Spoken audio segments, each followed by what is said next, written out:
Asoosamni hawwii fi fiilmiin hawwii jedhamee hojjetame wal fakkaatu. Seenaan fiilmii sanarratti hojjetame kitaaba hawwii jedhu kan bakka bu'u miti. Daarekteeraa fi pirooduusarri fiilmii sana seenaa asoosama kiyyaa fi fiilmicha gidduutti garaagarummaa uumeera waan ta'eef namni hundi fiilmiin hawwii jedhu kitaaba kiyya hawwii jedhu waliin tokko akka hin taane naaf haa hubatan jedhan. Barreessaan asoosamaa jaalatamaa hawwii fi gaazexeessaan Isaayyaas Hordofaa Miijanaa. Barreessaa hangafaa fi kabajamaa kan ta'an obbo Isaayyaas Hordofaa waan isaan mudate miidiyaa irratti dubbatan.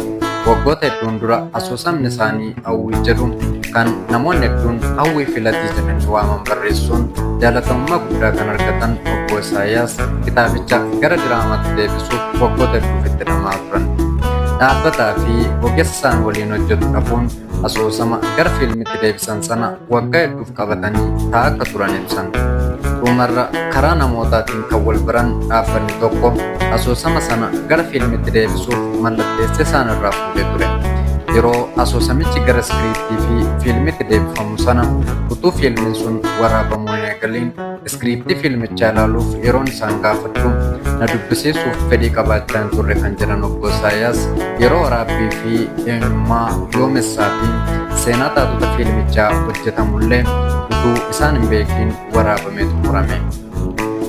Ta'us sochii ispoonsara barbaaduu fi gargaarsa hojjechaaf oolu mijeessuu keessatti qaamaan deemanii haala mijeessaaf akka turan ibsuun abbootiin qabeenyaa maqaan isaanii akka dhaamu hin barbaannellee yeroo deeggarsa maallaqaa fiilmichaaf jedhanii akkaawuntii dhuunfaa kiyyaa irratti galchan dhaabbata fiilmicha hojjechaa jiruufan dabarsaa ture jedhu. Adeemsa waraabbii fiilmichaa fi walfakkeenya seenaa kitaaba koo ilaaluuf akka natti agarsiisan yeroon gaafadhu sababa adda addaa dhiyeessaa piroofeeshinaalizimii daatanii nama miliqaa turan jechuun komatan. Dhumarra yeroo fiilmiin sun eebbifamu isaanis uummata waliin fiilmicha akka argan himuun yeroon fiilmii sana argu waan hin jedhu wallaale jedhan. Fiilmii hawwii jedhamee hojjetamee fi kitaabni asoosama hawwii garaagarummaa seenaa fi adeemsaa bu'uura ta'e qaba. Rakkoo kana akka furanitti himamee dhimmichas karaa keessaa furuuf yaalamee ture kan jedhan obbo Isaayyaas ammas yeroo lammaffaaf yaada keessan fudhannee sirreessineerra jechuun agarsiisa fiilmichaaf gara cirootti naaf jedhanii jennaan achis yeroo naqu wanti sirrate hin turre jechuun komatan. Wanti barreessaa kabajamaa obbo Isaayyaas mudate kun nama gaddisiisa. Barreessaa guddaa akka obbo Isaayyaas akkas ta'uu hin qaban turan.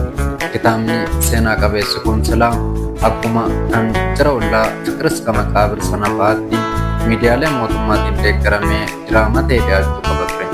Seenaa guutuu Gammadaa Shawurraa dhaggeeffachuu dandeessu. Kun iddoo baayogiraafiidha.